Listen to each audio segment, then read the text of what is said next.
ជំរាបសួរបងប្អូនទាំងអស់គ្នាសូមស្វាគមន៍មកកាន់វីដេអូថ្មីរបស់ខ្ញុំនៅថ្ងៃនេះខ្ញុំមានវីដេអូមួយចង់បង្ហាញដល់បងប្អូនអរគ្នាអំពីរបៀបបដូរសំឡេងឆាតនៅក្នុងកម្មវិធី Telegram ដោយសារមានបងប្អូនគាត់ខមមិនសួរថាគាត់ស្វែងរកកន្លែងបដូរសំឡេងឆាតហ្នឹងអត់ឃើញសោះឥឡូវសូមបងជួយធ្វើវីដេអូឲ្យខ្ញុំមួយមកឥឡូវនេះបងប្អូនអាចមើលក្នុងវីដេអូនេះបានអំពីរបៀបបដូរសំឡេងឆាតនៅក្នុងកម្មវិធី Telegram ឥឡូវយើងចូលទៅក្នុង account Telegram របស់បងប្អូនមកបាទបងប្អូនចូលមកក្នុង account Telegram មកបងប្អូនចុចទៅលើពាក្យត្រេក3នៅខាងលើហើយបន្ទាប់មកបងប្អូនចុចទៅលើពាក្យ setting បាទចុច setting មកបាទបន្ទាប់មកបងប្អូនចុចទៅលើពាក្យ notification and sound សញ្ញារូប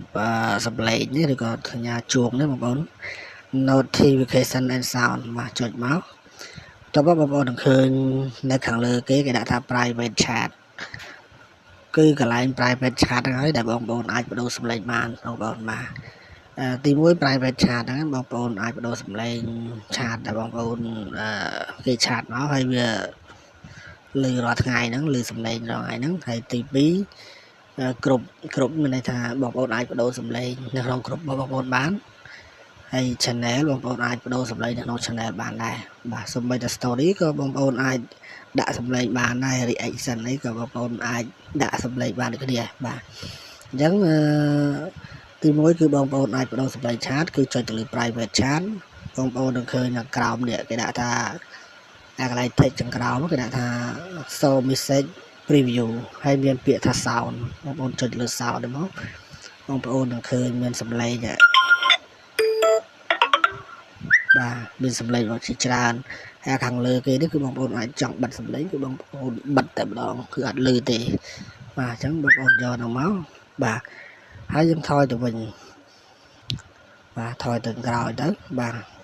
នៅកន្លែងនេះបើសិនជាបងប្អូនចង់បដូរសំឡេងឆាតក្នុងក្រុមអញ្ចឹងបងប្អូនអាចចុចទៅលើក្រុមមកនេះនៅកន្លែងហ្នឹងមាន sound បងប្អូនអាចបដូរបានគ្នាណា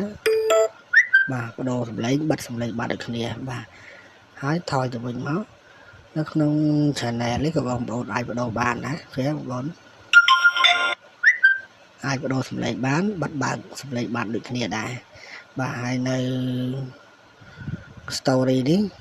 ក៏បងប្អូនអាចបដូរបានដែរនេះសំឡេងបងប្អូនណាបាទនៅ story ក៏បងប្អូនអាចបដូរបានដូចគ្នានៅ reaction នេះ reaction ក៏បងប្អូនអាចបដូរបានដូចគ្នាដែរបាទឧទាហរណ៍ថាបងប្អូនចង់បដូរសំឡេងក្នុង chat ក្នុងgroup ក្នុង channel ក្នុង reaction ក្នុង story អីឲ្យសំឡេងដូចគ្នាខុសគ្នាទៅលឺសំឡេងមកបងប្អូនថានេះ story លឺសំឡេងហ្នឹងមកបងប្អូនថា private chat លឺសំឡេងហ្នឹងមកបងប្អូនថា reaction អញ្ចឹងណាបងប្អូនអាចបដូរបានតាមចិត្តដែលបងប្អូនចង់បដូរបាទអញ្ចឹងបងប្អូនថយវិញមកគឺអញ្ចឹងរបៀបបដូរសំឡេងឆាតគ្រប់ពេលហ្នឹងគឺនៅកន្លែងហ្នឹងទាំងអស់នឹងតែម្ដងបងប្អូនបាទអញ្ចឹងវីដេអូនេះមានតែប៉ុណ្្នឹងទេបងប្អូនអរគុណយើងជួបគ្នានៅវីដេអូក្រោយបាទបាយបាយ